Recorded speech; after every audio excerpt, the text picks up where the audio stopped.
우리 시간 한 목소리로 함께 봉독하도록 하겠습니다. 예수께서 이르시되 너희는 기도할 때에 이렇게 하라. 아버지여, 이름이 거룩히 여김을 받으시오며 나라가 임하시오며 우리에게 날마다 일용할 양식을 주시옵고 우리가 우리에게 죄 지은 모든 사람을 용서하오니 우리 죄도 사하여 주시옵고 우리를 시험에 들게 하지 마시옵소서 하라. 아멘. 평화의 인사를 나누겠습니다. 샬롬. 옆에 계신 분들과도 인사 한번 다시 하실까요? 샬롬. 네. 주님의 평안이 이 시간 여러분과 함께 하시길 간절히 축원합니다. 저는 엉뚱한 생각을 좀 하는 편입니다. 안 그렇게 생겼나요? 네, 엉뚱한 생각을 좀 하는 편입니다. 그런 걸 좀 즐겨 하는데 이런 생각을 해봤어요. 기도하면서 죄를 지을 수 있을까? 그러니까 기도하는 사람이가 아니라 내가 지금 이렇게 기도를 하고 있는데 기도하는 중간에 죄를 지을 수 있을까? 있을까요? 없을까요? 없다고요? 있다고요? 찬반 토론을 할 수는 없으니까 제가 해볼게요. 생각을 해봤어요. 이렇게 기도를 하고 있는 거예요. 기도하면서 하나님 이렇게 기도하다가 옆에 사람을 이렇게 때릴 수 있을까? 할 수 있겠더라고요. 하나님, 이게 미워요. 이렇게 왜 이렇게 붙었어? 뭐 이렇게 해볼 수 있겠더라고요. 그런데 기도하면서 죄를 지을 수 있을까 또 생각해 보면 없겠어요. 왜냐하면 기도하면서 하나님 하면서 이렇게 때릴 때 이 기도가 아닌 것 같은 거예요. 그래서 저는 스스로 이렇게 결론을 내렸습니다. 기도하면서는 죄를 지을 수 없다. 죄 지면서 하는 기도는 기도가 아니다. 생각해 보면요, 우리가 눈을 감고 하나님의 이름을 부른다고 다 기도는 아니더라고요. 기도의 형태와 형식을 갖췄다고 그게 다 진짜 기도는 아니더라고요. 우리가 기도가 무엇인지, 기도가 어떤 것인지 우리 마음속에 나름대로 개념과 정의가 이렇게 있는 것 같아요. 그런데 그 기준이 내가 기준이 되면 안 되겠죠. 말씀, 예수님께서 기준이 되어야 하실 텐데 예수님께서 오늘 감사하게도 기도가 무엇인지 잘 가르쳐 주고 계세요. 그래서 오늘 본문 말씀을 통해서 기도가 무엇인지 함께 알아가 보려고 합니다. 이렇게 기도하라라는 제목으로 말씀을 나눠볼 텐데 그 첫 번째는 아버지께 기도하라입니다. 오늘 말씀 2절에 보니까 예수께서 이르시되 너희는 기도할 때에 이렇게 하라. 아버지여, 이름이 거룩히 여김을 받으시오며 라고 되어 있습니다. 이제 한 제자가 예수님께 물어본 거예요. 예수님, 기도를 어떻게 해야 돼요? 세례 요한은 자기 제자들한테 기도를 가르쳐 줬다던데 저도 기도에 대해서 알고 싶어요. 기도를 가르쳐 주세요. 그러자 예수님께서 기도를 가르쳐 주기 시작하시면서 오늘 본문 말씀을 하신 거예요. 그런데 그 말씀을 처음 시작하시면서 이렇게 말씀하신 거예요. 하늘에 계신 우리 아버지께 기도하라. 여러분, 하나님 아버지 이렇게 불러보시죠? 기도할 때. 아직 못 불러보신 분들을 위해서 기회를 드릴게요. 한번 해볼까요? 하나님 아버지. 다시 한번 해볼까요? 아버지. 예, 우린 누구한테 기도한다고요? 예, 아버지에게 기도하는 겁니다. 옆집 아저씨 아니고요, 저 멀리 절대 못 만날 분도 아니고 아무 능력 없는 나무나 돌도 아니고 살아계신 하늘에 계시지만 우리의 참 아버지께 기도하는 줄로 믿으시기를 간절히 축원합니다. 그럼 이 아버지께 기도한다고 했는데 이 아버지가 어떤 분인지 또 생각을 해봤어요. 아버지는 어떤 분일까? 우리가 아버지 이렇게 부르면 제일 먼저는 각자의 육신의 아버지의 형상이 떠오릅니다. 그래서 간혹 가다가 어떤 분들은요, 하나님 아버지라고 부르기 싫다는 분들이 계세요. 아버지에 대해서 너무 안 좋은 기억과 상처가 있는 분들은 아버지라고 부를 때 마음이 힘드시대요. 그런데 우리가 이 아버지라고 부를 때 이 아버지는 우리의 생각 속에 있는 자상한 아버지, 친구 같은 아버지, 이런 걸 다 뛰어넘어서 참 하나님, 진짜 참 아버지의 모습인 줄 믿습니다. 그 아버지의 모습을 예수님께서 어떤 분이신지 우리에게 가르쳐 주셨어요. 성경에 비유가 나옵니다. 예수님께서 아버지를 비유로 어떤 분이 설명해 두신 데가 있는데 혹시 어딘지 추측하실 수 있으시겠어요? 네. 김보경 권사님은 수요예배 때 제가 질문하는 걸 항상 다 알고 오시는 것 같아요. 네. 맞습니다. 탕자의 비유. 탕자의 비유. 이 탕자의 비유에 아버지가 어떤 분이 나오는데, 제가 다른 비유를, 탕자의 비유 너무 많이 알고 있으니까 다른 비유가 뭐가 있나 하고 성경을 막 뒤져봤어요.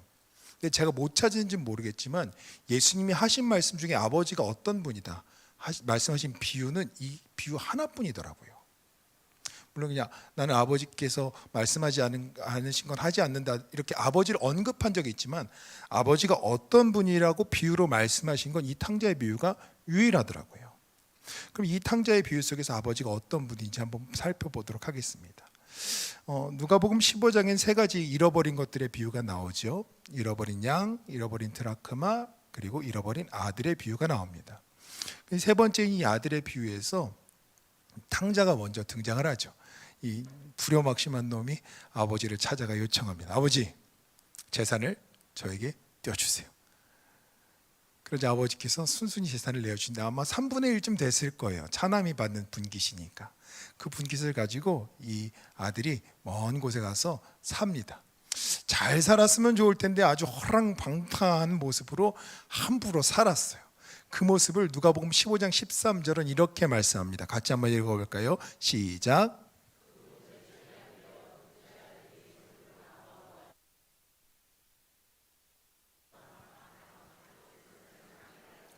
네. 이 둘째 아들이 아버지가 재산을 준 지 며칠이 안 돼요. 야, 빨리빨리 다 처분한 거예요. 뭐 양도 있었을 테고 소도 있었을 테고 땅도 있었을 텐데 며칠 만에 이걸 다 처분한 거예요.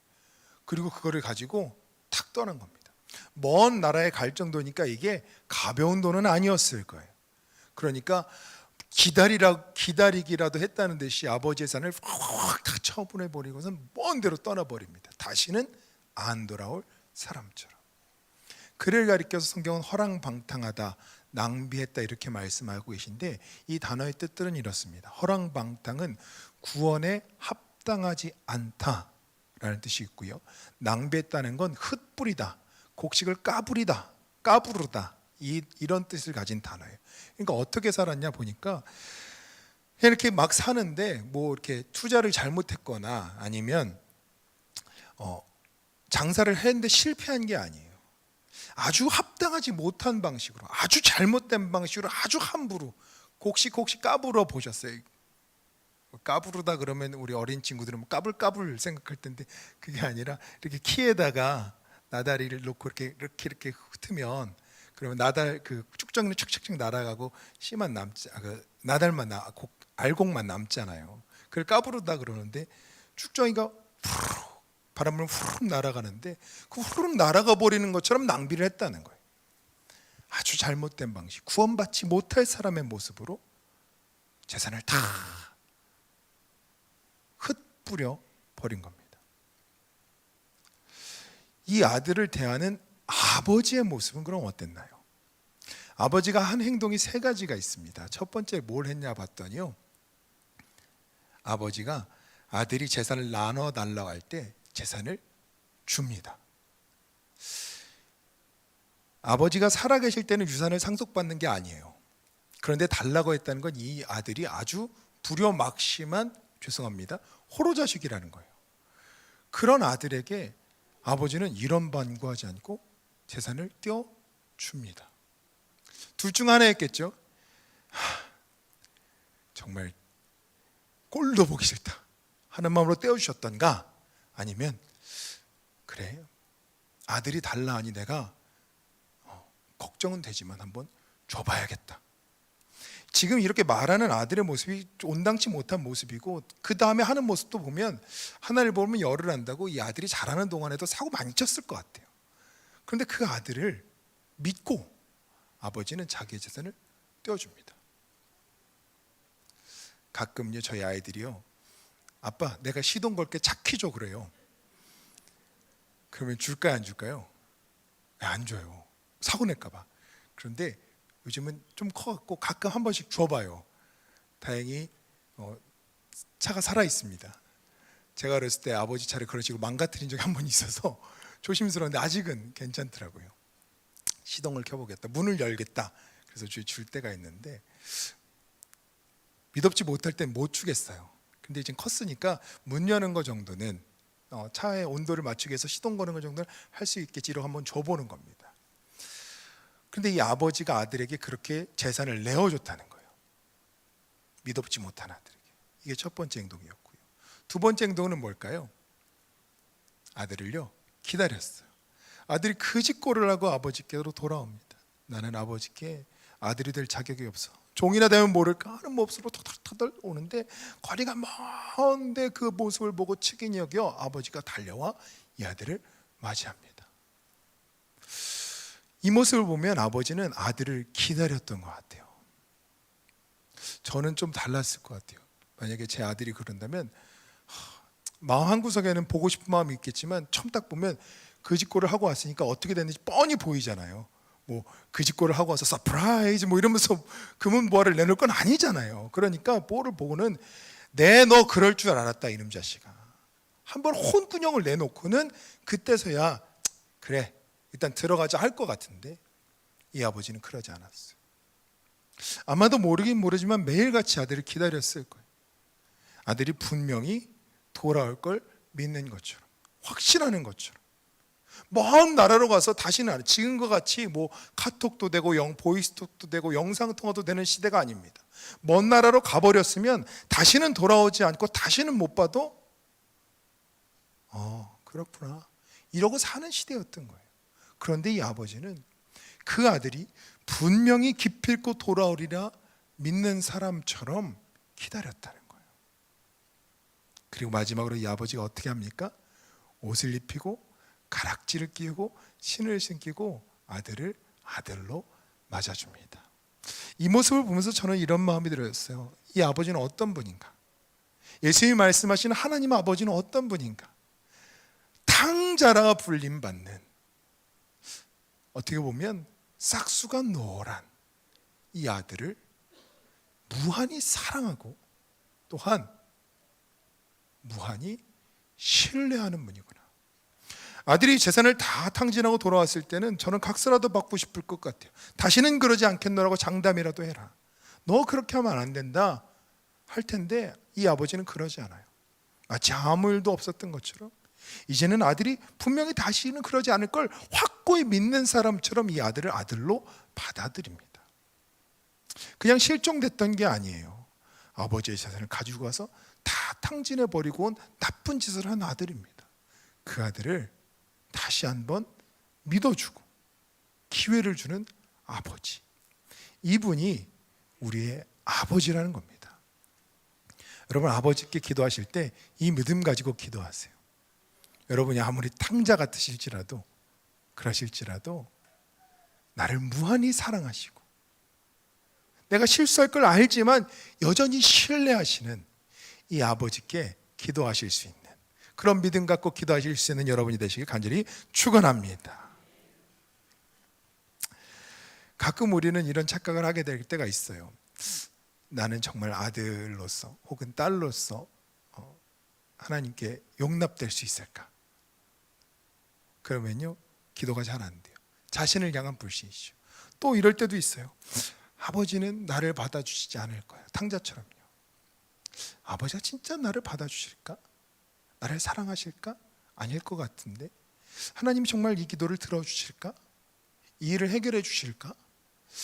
정말 이 어려운 일들이 있는데 이게 좋은 일로 바뀔까? 하나님 나 살피실까? 그런 의구심이 들 때가 있어요.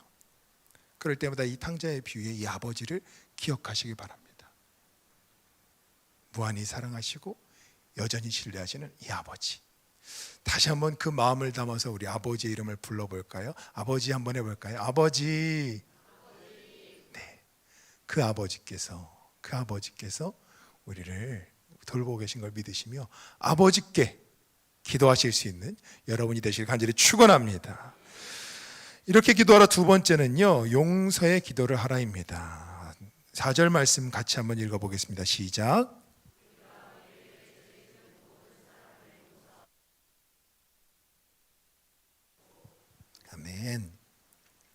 여러분, 성경에 많은 기적과 이사들이 있는데 그 중에 가장 큰 기적이 뭔가 제가 혼자 곰곰이 생각해 봤어요. 다양한 기적들이 있더라고요. 죽은 나사로가 일어난 기적도 있고 홍해 바다가 열렸던 기적도 있고 다양한 기적들이 있는데 제일 큰 기적은 뭘까요?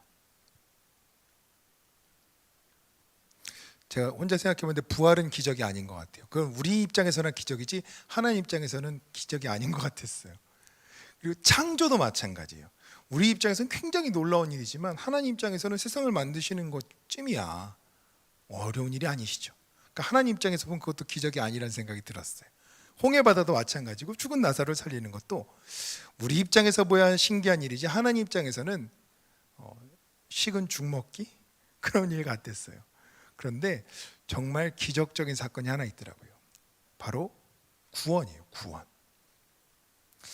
구원은요, 죄인이 의인이 됐다는 이야기예요. 죄인이 용서받지 못할, 용납받지 못할 사람을 하나님께서 용서해 주셨다는 이야기예요. 합리적이지도 않고요, 당연하지도 않습니다. 우리가 구원받은 거예요, 당연한 일 아닙니다.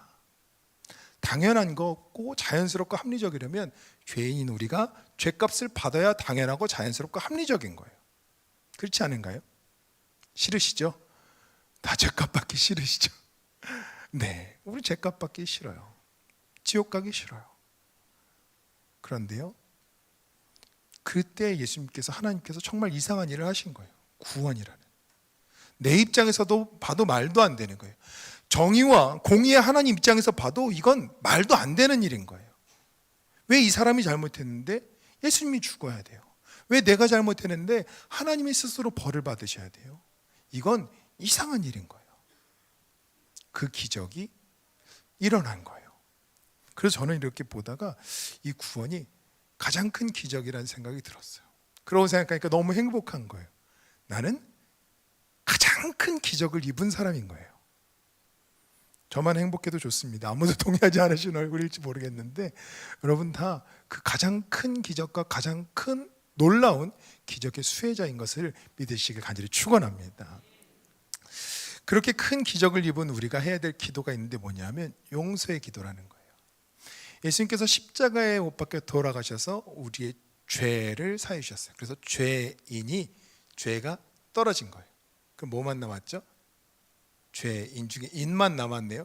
근데 여기서 끝나지 않고 하나님 또 뭐 하셨냐면 부활하셔서 우리를 자녀 삼아 주셨어요. 이건 하나님과 우리 사이에 화해가 된 거예요. 그래서 우리가 뭐가 됐죠? 의인이 된 거예요. 죄인에서 인이 되고 의인이 된 사건. 물론 이게 한 번에 일어난 일이지만 용서와 화해가 같이 일어나는 사건이 구원의 사건이에요. 그 구원의 사건을 우리가 기억하면서 이 기도를 봤으면 좋겠는데 예수님 뭐라고 말씀하셨냐면 너희도 용서하라라고 말씀하세요. 하나님이 우리를 용서한 것 같이 우리도 용서하고 살으라고 말씀하고 계신 거예요. 용서의 기도를 하라고 기도를 가르쳐주고 계세요. 여러분 용서할 줄 모르는 종의 비유 아시죠? 임금이 이제 결산할 때가 되었어요. 그 앞에 무슨 얘기가 붙어 있냐면 베드로가 와서 예수님께 물어요. 예수님, 제가 몇 번까지 용서를 하면 되겠습니까? 저한테 잘못하는 사람한테 7번입니까? 7번이 이제 완전수예요. 7 완전수. 그러니까 베드로가 지금 말할 때는 예수님, 제가 7번쯤 용서할 수 있는 사람입니다. 이렇게 자랑질을 하면서 회개한 거예요. 그랬더니요, 예수님이 7번 아니 7번이 아니라 몇 번씩이요? 네, 70번씩 7번까지도 70번씩 7번까지도 용서하라고 말씀하세요. 그러면서 이야기하시기를 천국은 마치 뭐뭐 같다. 천국 비유를 하시는 거예요. 천국은 마치 뭐 같다? 어떤 임금이 결산하는 것과 같다. 어떤 임금이 결산하는데 종들을 불러다가 보니까 빚진 사람이 있는데 10,000달란트를 빚졌어요. 10,000달란트 빚진 사람 너 빚 갚아 하니까 너 빚 갚을 수 있어? 못 갚겠습니다. 그러면 너 네 몸 팔고 재산 팔고 아내도 팔고 자네도 팔고 다 팔아서 갚아. 근데 그렇게도 도저히 계산이 안 나니까 이 사람이 절절매면서 용서해 주세요, 용서해 주세요. 제가 꼭 갚을게요. 말도 안 되는 소리입니다. 그렇게 갚을 거였으면 신작 갚았죠. 갚을 능력이 없는 거예요. 안 되는 거예요. 그러니까 왕이요 측은히 여겨서 그래, 그러면 내가 그 빛을 탕감해 줄게 합니다. 이 탕감이라는 단어가요, 아피메이라는 단어인데요, 이 단어는요 용서하다라는 뜻을 갖고 있고, 주님께서 오늘 본문 말씀에 용서라는 말씀하실 때 단어와 같은 단어예요. 이 왕이 용서를 해준 거예요. 그러자 이 10,000달란트 빚졌던 사람이 너무 기뻐서 나가갖고는 뭘 하죠? 100데나리온 빚진 사람을 만납니다. 그때 어떻게 해요? 성경에 보니까 목을 잡고 끌어다가 갚을 때까지 오게 가졌대요. 근데 여기 목을 잡다는요, 푸니고라는 단어인데 이건 숨 막히게 하다 질식시키다라는 뜻이에요. 그러니까 목을 잡을 때 그냥 멱살 잡은 게 아니에요. 죽일 듯 달려들어서 꽉 잡고는 너 진짜 내 돈 안 갚을 거야, 분노에 차서 마치 금박이라도 큰일을 낼 것처럼 그렇게 잡아왔다는 거예요. 숨도 못 쉬게. 얼마나 무서운 장면인지 상상이 되시죠? 그렇게 잡아갖고는 가두니까 이 왕이 그 10,000달란트 빚진 사람을 다시 빚을 갚으라고 오게 가둡니다. 이게 무슨 비유라 그랬죠? 천국 비유예요. 천국은 마치 이것과 같다라고 하신 거예요. 그럼 볼까요? 이 10,000달란트 빚졌던 사람은 천국에 들어갔을까요? 못 들어갔을까요? 제가 설명을 잘 못했나요? 천국에 들어간 거예요? 못 들어간 거예요? 좀 더 쉽게 여쭤볼게요. 탕감 받았나요? 오게 갔나요? 오게 갇혔죠? 천국에 못 들어간 거예요. 못 들어간 거예요. 이 말씀이 두렵습니다. 저는 왜 두렵냐면 예수님 말씀하시는 거예요. 용서하지 않는 사람은 천국에 들어갈 수 없다. 제가 괜한 소리를 하는 게 아닙니다. 마태복음 6장 14절 15절 말씀에 이렇게 되어 있어요. 같이 한번 읽어볼까요? 마태복음 6장 14절 15절 시작. 너희가 사람의 잘못을 용서하면 너희 하늘 아버지께서도 너희 잘못을 용서하시려니와 너희가 사람의 잘못을 용서하지 아니하면 너희 아버지께서도 너희 잘못을 용서하지 아니하시리라. 오늘 읽은 이 본문 말씀에 누가복음 11장 4절의 말씀을 다른 버전으로 읽으면 이렇게 되어 있어요. 우리가 우리에게 죄 지은 모든 사람을 용서하오니 우리 죄도 사하여 주시옵고라는 말은 원어를 이렇게 번역할 수도 있어요. 우리가 우리에게 빚지고 있는 모든 사람을 용서하고 있기 때문에 우리 죄도 용서해 주옵소서. 우리가 우리에게 죄 지은 자를 이미 사하여 준 것 같이 우리 죄를 사하여 주시옵고. 그 말은 하나님 저를 용서해 주세요. 그런데 제가 용서했으니까 저도 용서해 주세요. 제가 용서받았으니까요, 저도 용서해 볼게요가 아니라 하나님 저도요 정말 주님이 구원받은 자로서 진짜 저도 용서하고 살을게요. 제 너무 미운데요 용서할게요. 그러니까 저 용서해 주세요. 이렇게 기도했다는 거예요.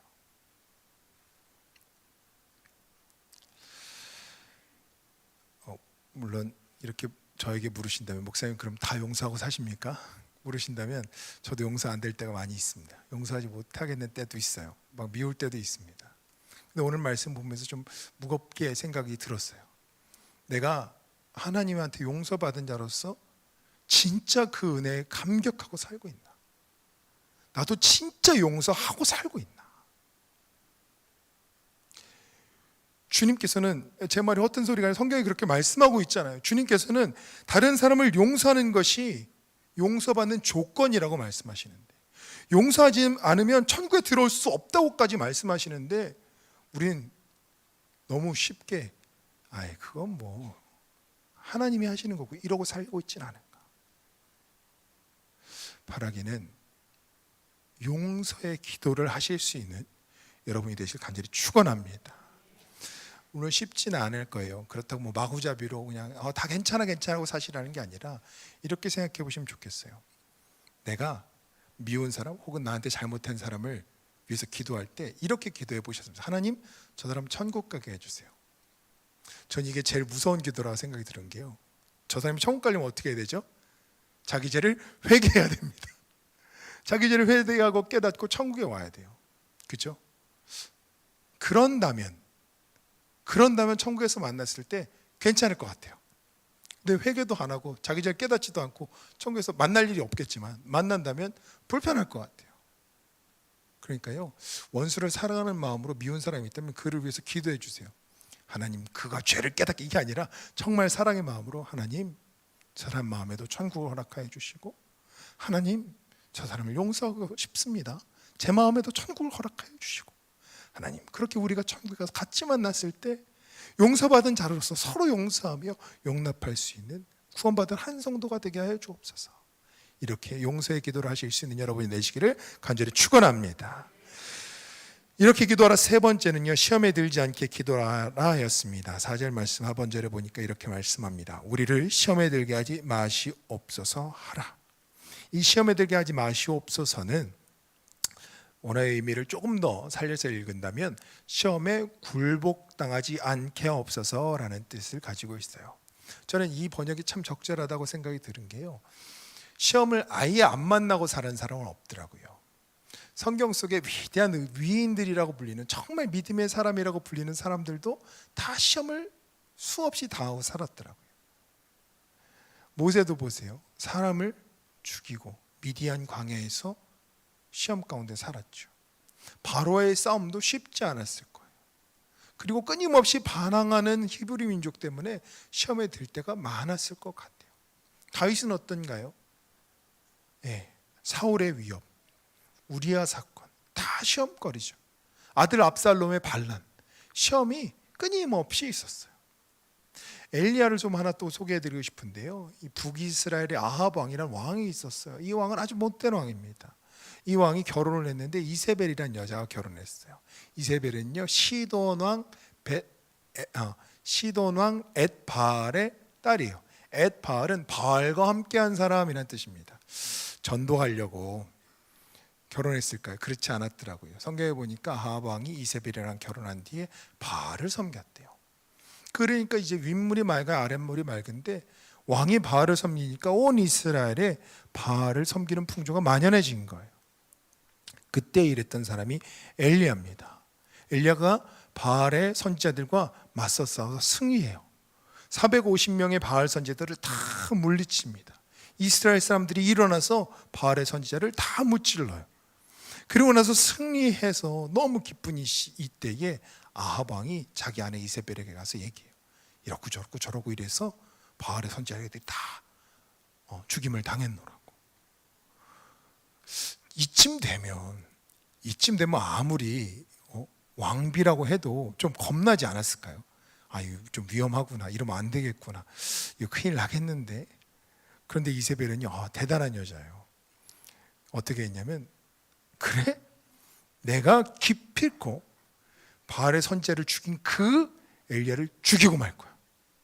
그 사람들이 이 소식을 전하니까 엘리야가 어떻게 했을까요? 지금 바알의 선지자가 싸워 승리했잖아요. 방금 하나님께서 제단 위에 불을 내려주신 것을 봤잖아요. 그럼 어때야 돼요? 이세벨 나오라 그래. 하나님 계신데 뭐 무서워, 덤벼. 이렇게 했을 법도 한데요, 죄송합니다, 천국 가면 선지자한테 혼날 수도 있겠는데 마음이 조금 그랬나 봐요. 두려워서요, 그 즉시로 일어나 도망갔대요. 대선지자 엘리야도 그런 날이 있더라고요. 그래서 성경에서 뭐라고 말하냐면 열왕기상 19장 4절에 보니까 자신은 홀로 광야에 들어가서 하루길을 더 걸어 어떤 로뎀 나무 아래로 가서 거기 앉아서 죽기를 간청하며 기도하였다. 주님, 이제는 더 바랄 것이 없습니다. 나의 목숨을 거두어 주십시오.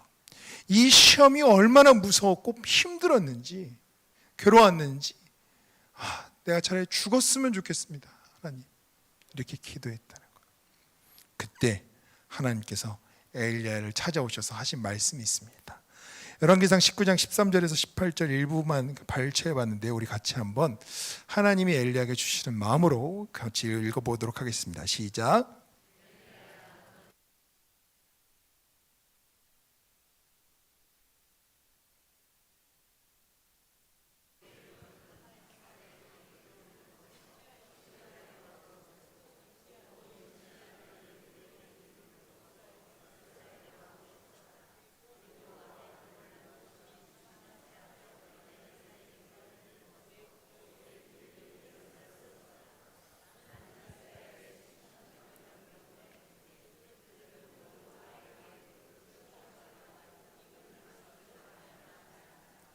아멘. 두려워 떨고 있는, 자기는 이제 곧 죽게 됐다, 난 차라리 죽는 게 낫겠다 떨고 있는 엘리야에게 하나님 말씀하시기를 난 계획이 있다 말씀하시는 거예요. 하시엘을 통해서, 예후를 통해서, 너의 뒤를 이을 엘리사를 통해서, 그리고 바알에게 입맞추지 않은 7,000명의 성도를 통해서 내가 이 이스라엘 다시 세울 거다, 나에게 계획이 있다 말씀하시는 겁니다. 시험에 들으실 때요, 하나님을 바라보세요. 우리 하나님은요 다 계획이 있으십니다. 그 하나님을 신뢰함으로 시험에 들지 않게 기도하실 수 있는 여러분이 되시기를 간절히 축원합니다. 집에 가면 아이들이 가끔 이제 숙제를 도와달라 그래요. 수학 문제를 풀다가 아빠 이거 못 풀겠어. 그러면 이제 갑니다. 그래서 이렇게 보면요, 이제 초등학생들이니까 제가 수학을 꽤 잘했습니다. 네, 진짜인데요. 정말입니다.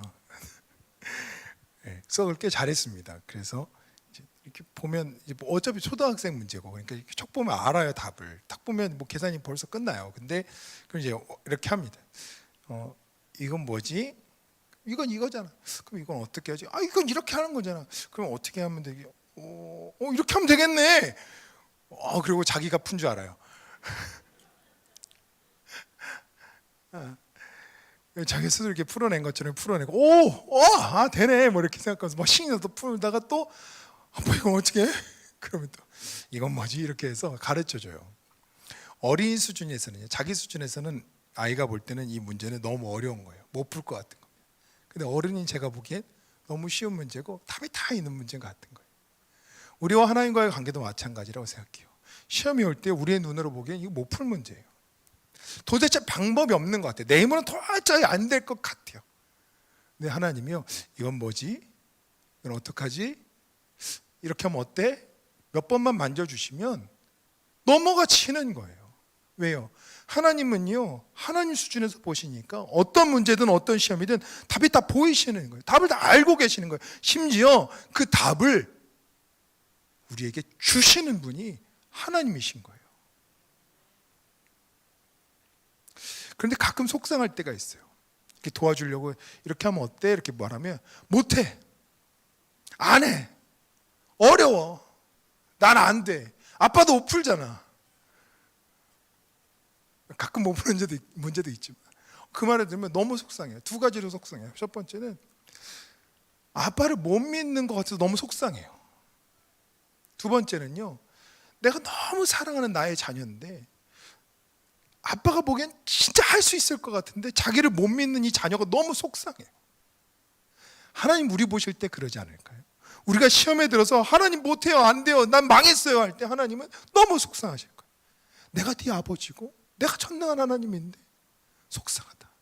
내가 너 그렇게 만들지 않았는데, 내가 너 시험에 이렇게 힘줄 건데 너무 속상하다 하실 거예요. 시험에 빠진 사람이 있었죠. 욥이요. 그 욥이요, 시험 가운데 이런 고백을 합니다. 욥기 23장 10절 말씀.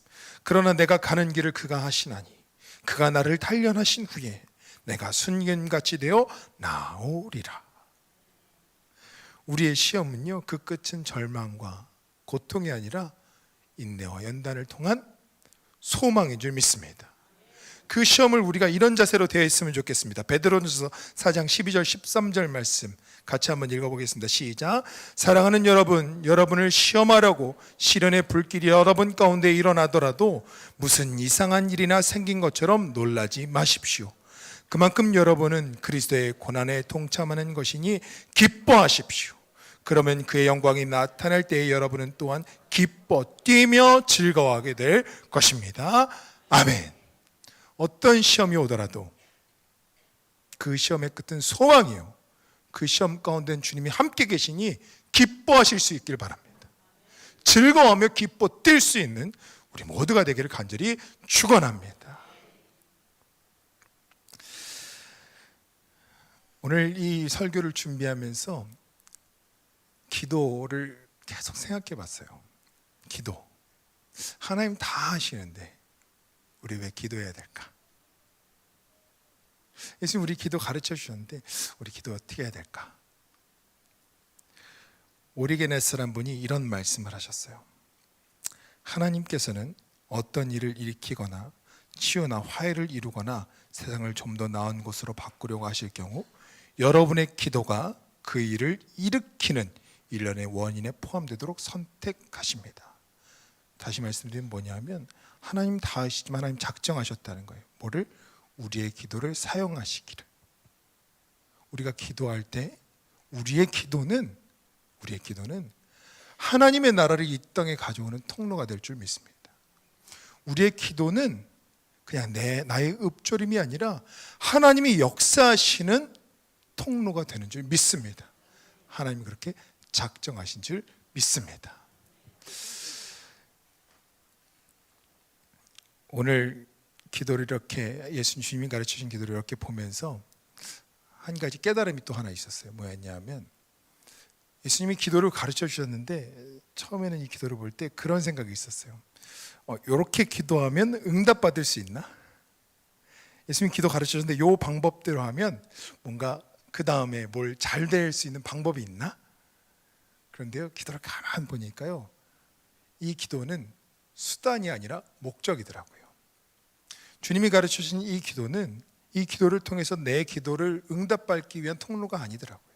수단이 아니고 이 기도 자체가 우리의 삶의 목표요, 목적이요, 기도의 목표점이더라고요. 우리가 기도할 때 통성기도 합시다 그러면 뭐 삼창하죠? 주여, 주여, 주여 삼창합니다. 그러면 예수님이 누구라고 표현하는 거예요? 주님이라고 그러는 거잖아요. 그럼 주여 기도하고 내 뜻대로 되게 해주세요. 그러면 그 시간에 누가 주인이에요? 그 기도의 주인이 누구예요? 내가 되는 거예요. 우리가 주여 불렀다면 우리 기도의 주인도 주님이 되어야 합니다. 우리가 주여라고 외쳤다면 우리의 삶의 주인도 주님이 되어야 합니다. 우리의 기도의 목표와 목적도 주님이 되어야 하는 줄 믿습니다. 바라기는 이 기도는 결국 우리가 하는 이 기도는 주님이 가르치신 기도를 하는 일은 결국 주님을 닮아가는 길이요, 주님이 가르치신 기도만큼 성숙의 기도로 나아가는 길임을 믿으시며 이렇게 기도하라 하신 아버지께 기도하고 용서를 기도하고 시험에 들게 하지 말라 기도하신 기도를 가르쳐 주신 이 기도가 여러분의 기도가 되기를 간절히 축원합니다. 이 기도를 생각하면서 오늘 예배 마칠 텐데 주님 가르쳐 주신 기도를 그 의미를 생각하며 깊이 묵상하며 함께 기도하도록 하겠습니다. 하늘에 계신 우리 아버지여, 이름이 거룩히 여김을 받으시오며 나라가 임하시오며 뜻이 하늘에서 이루어진 것 같이 땅에서도 이루어지이다. 오늘 우리에게 일용할 양식을 주시옵고 우리가 우리에게 죄 지은 자를 사하여 준 것 같이 우리 죄를 사하여 주시옵고 우리를 시험에 들게 하지 마시옵고 다만 악에서 구하시옵소서. 나라와 권세와 영광이 아버지께 영원히 있사옵나이다. 아멘.